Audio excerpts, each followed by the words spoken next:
ఇక ఎన్నికల వేళ వైసీపీకి మరో షాక్ తగిలింది. ఆ పార్టీ ఎమ్మెల్సీ డొక్కా మాణిక్య వరప్రసాద్ రాజీనామా చేశారు. గుంటూరు జిల్లా వైసీపీ అధ్యక్ష పదవితో పాటు పార్టీ క్రియాశీల సభ్యత్వానికి కూడా రాజీనామా చేస్తున్నట్లు ప్రకటించారు. వెంటనే తన రాజీనామాను ఆమోదించాలని కోరారు.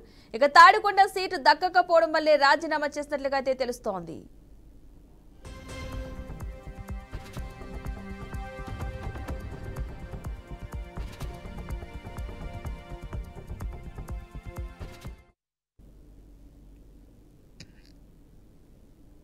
ఎన్నికల వేళ వైసీపీకి మరో షాక్ తగిలింది. ఆ పార్టీ ఎమ్మెల్సీ డొక్కా మాణిక్య వరప్రసాద్ రాజీనామా చేశారు.